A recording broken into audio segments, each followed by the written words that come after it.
Hello everyone, I welcome you all in the chemistry classes. The students of class 11th, yesterday we have started with a very important and very interesting topic, that is IUPAC nomenclature of organic compounds. Yesterday I have explained you, or in the previous video I have explained you about the classification of organic compounds, that is aliphatic compounds, aromatic compounds, saturated, unsaturated hydrocarbons, like that, and then homologous series. The nomenclature of the organic compound, I can divide it into three main categories.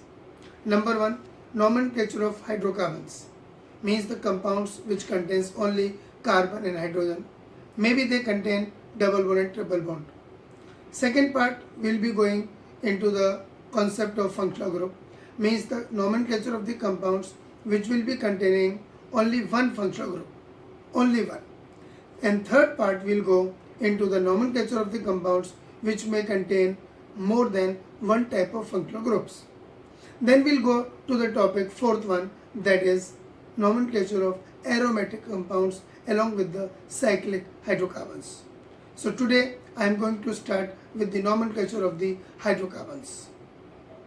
Before starting with the nomenclature of the hydrocarbons, there is a main question: why carbon forms large number of organic compounds? For your information, you should know that carbon is able to form millions and millions of organic compounds by combining with other few elements like hydrogen, like nitrogen, oxygen, sulfur and phosphorus, whereas rest of the elements of the periodic table jointly combinedly forms only thousands and thousands of compounds, whereas individually the carbon atom is able to form millions and millions of compounds.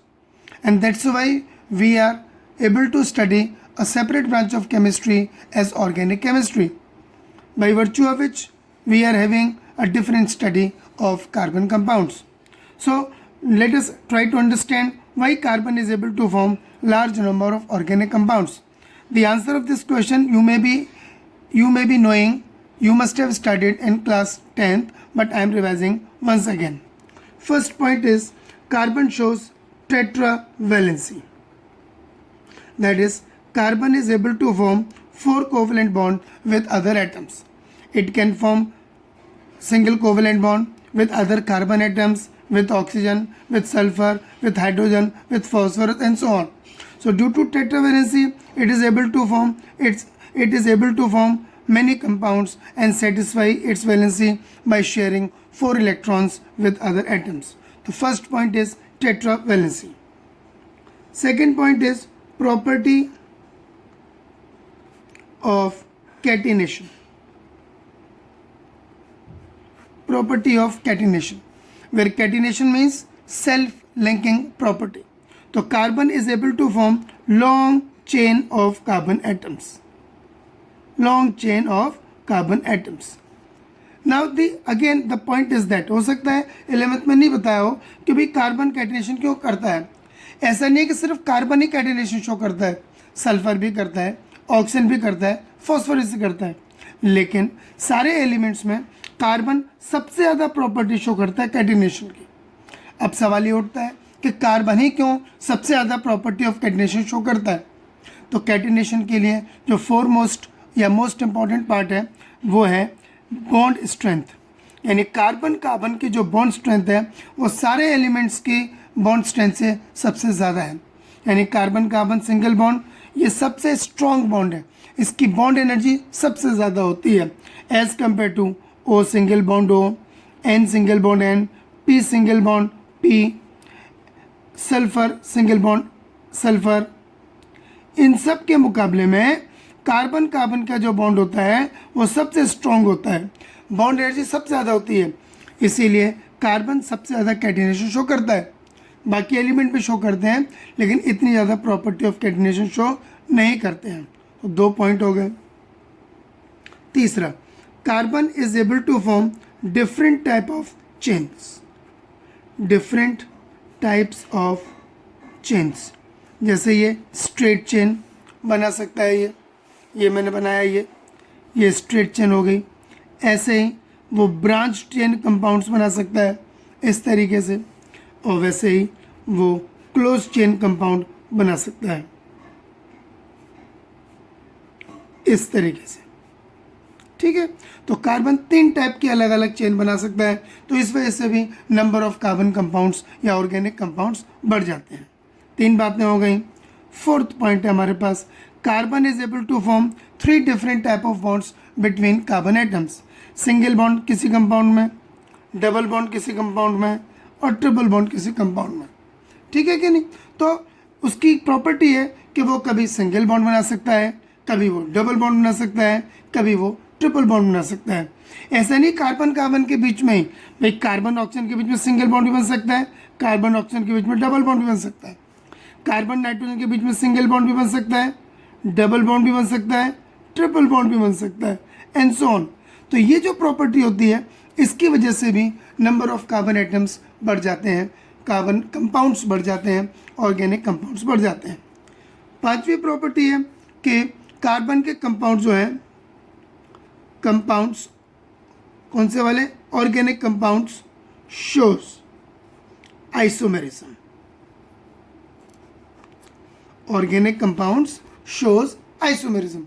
Isomerism आपको पता होगा कि molecular formula compounds का same, molecular formula same, but structural formula is different.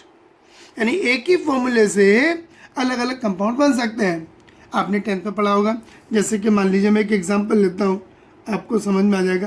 Pentane, इसका formula है C5H12।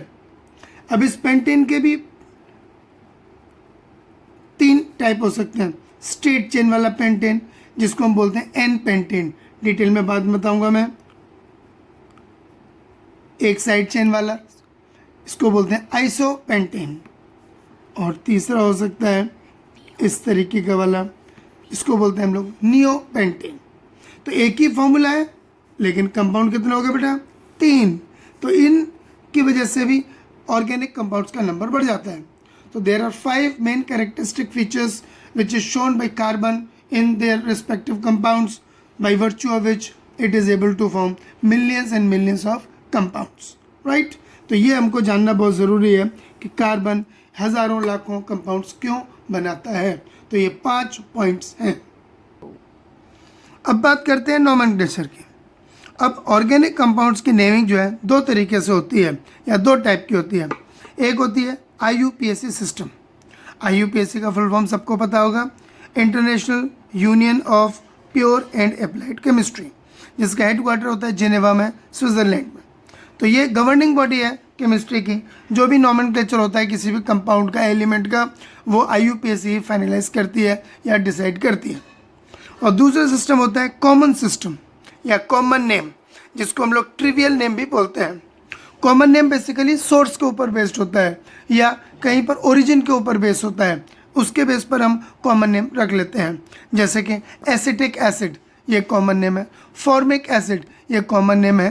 ठीक है, would spirit, methyl alcohol को बोलते हैं, ये कॉमन नेम है। सिंपल अल्कोहल, इथाइल अल्कोहल बोलते हैं, ये कॉमन नेम है, एंड सो ऑन।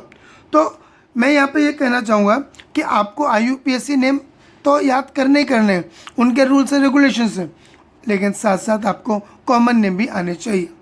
क्योंकि कई बार एग्जाम्स में ऐसे पूछ लेते हैं, एक कॉमन नेम लिख के दे देंगे, बोलेंगे इसका स्ट्रक्चर बनाओ, फिर उसका IUPAC नेम लिखो।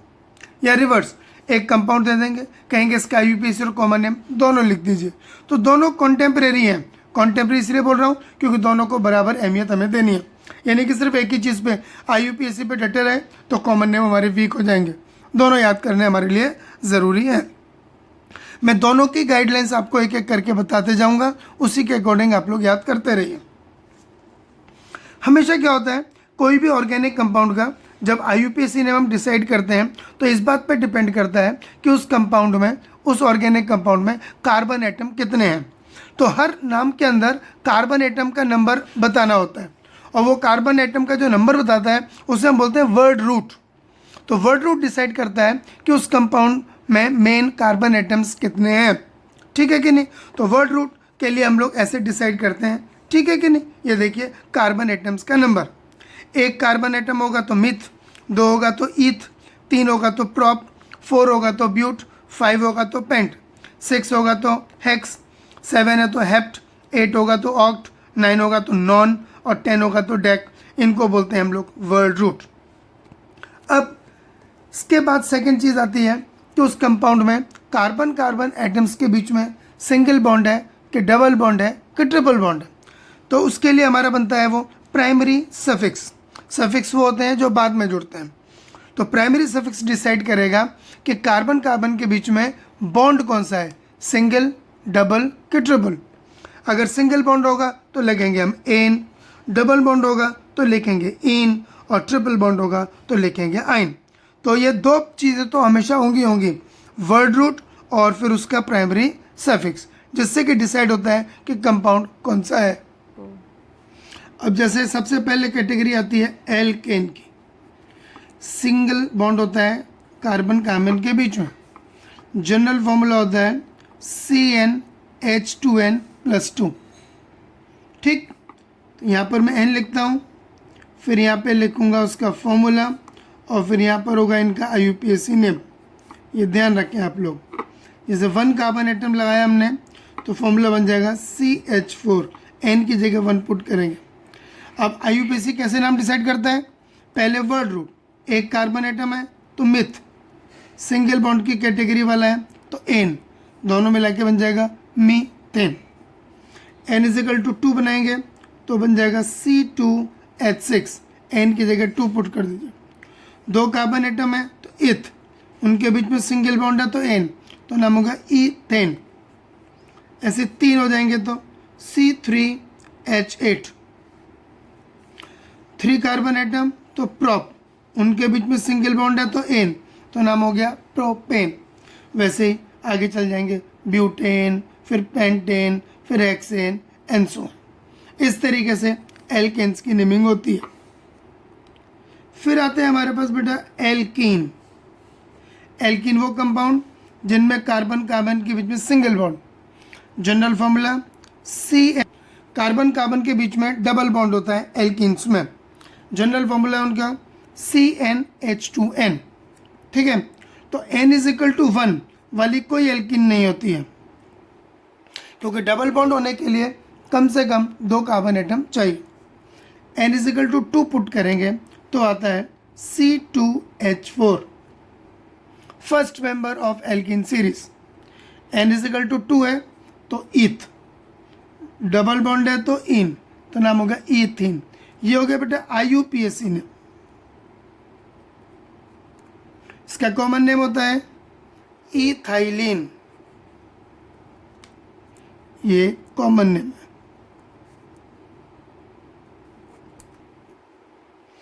N=3, N=3 पुट करेंगे तो फॉर्मूला बनेगा C3H6, इसका नाम हो जाएगा प्रोपीन। 3 कार्बन तो प्रॉप, डबल बॉन्ड है उनके बीच में तो इन, प्रोपीन। कॉमन नेम है इसका प्रोपाइलिन। N=4 पुट करें तो बन जाएगा C4H8, इसका नाम हो जाएगा ब्यूटीन और कॉमन नेम ब्यूटाइलिन। इस तरीके से नाम होगा। इन एल्केन्स के कॉमन नेम नहीं है, किसी बच्चे के दिमाग में आ रहा हो कि सर ने इनके कॉमन नेम नहीं बताए हैं, तो इनका कॉमन नेम नहीं है, एल्किन्स के कॉमन नेम है, तो मैंने आपको बता दिया। थर्ड, एल्काइंस की naming. Alkyne general formula CnH2n-2, n यहाँ पे कंपाउंड का फॉर्मूला, फिर यहाँ पर IUPAC नेम और यहाँ पर फिर कॉमन नेम, इनके भी कॉमन नेम होंगे। N=1 वाला कोई कंपाउंड नहीं होगा एल्काइन में, क्योंकि कार्बन कार्बन के बीच में ट्रिपल बॉन्ड होने के लिए कम से कम 2 कार्बन चाहिए। तो N=2 वाला होगा C2H2, N=2 पुट करके बन जाएगा। इसका IUPAC नेम, 2 कार्बन एटम है तो इथ, ट्रिपल बॉन्ड है तो आइन, ईथाइन। कॉमन नेम है इसका एसिटाइलिन। N=3 पुट करें तो बनेगा C3H6, H4, common name propyne, common name होता है इसका methyl acetylene. N is equal to 4 put करें तो C4H6, IUPAC name butane and common name will be ethyl acetylene and so on। तो इस तरीके से एल्केन, एल्कीन और एल्काइंस के IUPAC और कॉमन नेम ये होते हैं। अब यही एल्केन, एल्कीन और एल्काइंस में से एक हाइड्रोजन हटाने के बाद जो बनता है, जो पार्ट बचता है, उनको बोलते हैं ग्रुप्स। जब एल्किन में से कोई ग्रुप बनेगा तो उसको बोलते हैं एल्काइल ग्रुप, राइट। एल्केन में से एक H कम कर देंगे तो जो बचेगा वो एल्काइल ग्रुप है, उसमें कार्बन की एक वैलेंसी अनसेटिस्फाइड होगी, ठीक। Alkane minus hydrogen, it will give us alkyl group, right. इसका जनरल फॉर्मूला हम बॉन्ड R से रिप्रेजेंट करते हैं। ये बॉन्ड है और ये R है, माइनस R नहीं है, बहुत से बच्चे से समझते हैं, बॉन्ड R। और जनरल फॉर्मूला है उसका CnH2n+1। भाई एल्केन का फॉर्मूला था ना CnH2n+2, उसमें से एक H कम कर दो तो बन जाएगा CnH2n+1। This will be the general formula of alkyl group. तो इन एल्काइल ग्रुप का जो नाम होता है वो इस बात पे डिपेंड करता है कि वो किस एल्केन से बना है। जैसे सबसे पहला एल्केन था मीथेन CH4, इसमें से एक H कम कर दो तो बन जाएगा CH3, तो बॉन्ड CH3 ये ग्रुप बन गया, इसका नाम है मिथाइल ग्रुप। दूसरा एल्केन है C2H6, इसमें से एक H कम करो, बॉन्ड C2H5, इसका नाम होता है इथाइल ग्रुप। तीसरा एल्केन होता है प्रोपेन C3H8, इसमें से एक H कम करो C3H7, तो इसको बोलते हैं हम लोग प्रोपाइल ग्रुप। अब ये प्रोपाइल ग्रुप में जो 3 कार्बन एटम है उनके जो पॉइंट ऑफ अटैचमेंट है वो 2 टाइप का हो सकता है। उसको देखो, ये बताने से पहले मैं स्ट्रक्चर से बता देता हूं मैं। जैसे कि 1 2 3, 1 2 3। अब ये प्रोपेन, ये प्रोपेन। अब अगर यहाँ से अटैच हो जाए, ये पॉइंट ऑफ अटैचमेंट है या ये पॉइंट ऑफ अटैचमेंट है, ठीक है कि नहीं। तो एक तो तरीका है कि ये यहाँ से अटैच हो जाए इस जगह से, और एक तरीका क्या है कि ये यहाँ से अटैच हो जाए। तो इस तरीके से प्रोपाइल के 2 वैरायटी अवेलेबल हैं, यानी 2 टाइप की प्रोपाइल ग्रुप होते हैं, ठीक है कि नहीं। इनके नाम है, अगर पहले कार्बन से अटैच हो रहा है तो इसको बोलते हैं एन प्रोपाइल ग्रुप, और सेकंड वाले से अटैच हो रहा है तो बोलते हैं हम आइसो प्रोपाइल ग्रुप। इसको 1 डिग्री बोलते हैं एन प्रोपाइल ग्रुप में, और इसको 2 डिग्री बोलते हैं। मैं अगली वीडियो में primary, secondary, tertiary, quaternary carbon atom को डिफाइन करूंगा। अभी आप ये समझ लीजिए, ये एन प्रोपाइल पहले कार्बन से अटैच होता है तो, सेकंड से अटैच हो रहा है तो आइसोप्रोपाइल। ये हो गया एन प्रोपाइल और ये हो गया आइसोप्रोपाइल, इस तरीके से। फिर चौथा एल्केन होता है ब्यूटेन C4H10, इसमें से एक H कम कर दो तो बॉन्ड C4H9, तो ये बन जाता है butyl group, right, butyl group. अब उसी तरीके से ब्यूटाइल ग्रुप की भी टाइप्स होते हैं। पहले कार्बन से अटैच हो गया तो उसको बोलते हैं n butyl group, right. Second से अटैच हो गया सेकेंडरी ब्यूटाइल ग्रुप, और इस तरीके से अटैच हो गया टर्शरी ब्यूटाइल ग्रुप, ठीक। मैं यहाँ पे एक बार और बता देता हूँ, 1 2 3 4।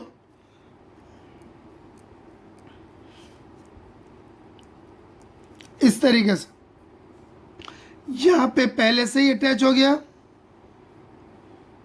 तो एन ब्यूटाइल ग्रुप, सेकंड वाले से अटैच हो गया तो आइसो, और 1 2 3 4 यहाँ से हो गया तो ये हो गया टर्शरी ब्यूटाइल, टर्शरी ब्यूटाइल। इसमें एक और अवेलेबल है 1 2 3 4 और यहाँ से, ये ध्यान रखना, इन दोनों में अंतर देख लीजिए, इसमें और इसमें।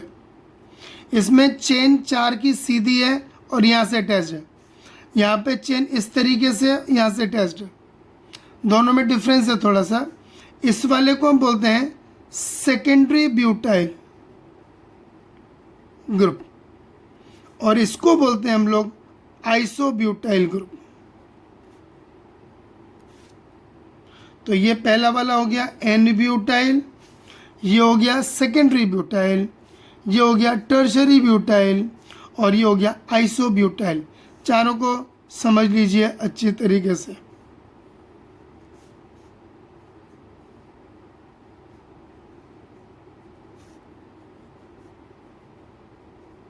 इस तरीके से तो 4 टाइप के ब्यूटाइल हो गए, n butyl, secondary butyl, tertiary butyl और आइसोब्यूटाइल। एक बार फिर देख लें, CH3 CH2 CH2 CH2 यहाँ पर अटैचमेंट है तो N butyl, CH3 CH2 CH3 यहाँ पर अटैचमेंट है सेकेंडरी ब्यूटाइल, CH3 यहाँ पर अगर अटैचमेंट है तो टर्शरी ब्यूटाइल, और CH3 और CH2 यहाँ पर अटैचमेंट है तो ये आइसोब्यूटाइल। तो 1 2 3 और 4 4 टाइप के ब्यूटाइल ग्रुप, 2 टाइप के प्रोपाइल ग्रुप होते हैं। जब ज़रूरत पड़ेगी इनकी नेमिंग में तब मैं फिर उसको यूज़ करूँगा। तो इस वीडियो में मैंने आपको पहला प्रिलिमिनरी इंपॉर्टेंट पॉइंट ये बताया कि जो एल्काइल ग्रुप्स होते हैं उनकी वैरायटी क्या होती है। उन वैरायटी के बेस के ऊपर आपको आइडेंटिफाई करना पड़ेगा कि कौन सा एल्काइल ग्रुप है, तभी नॉमेनक्लेचर सही हो सकता है। तो आज का मेन पॉइंट वही था मेरा समझाने का। कल मैं अगली वीडियो के अंदर आपको प्राइमरी, सेकेंडरी, टर्शरी और क्वार्टनरी कार्बन एटम को कैसे आइडेंटिफाई करते हैं ये सिखाऊंगा, प्लस आगे हाइड्रोकार्बन की नेमिंग की रूल्स बताऊंगा।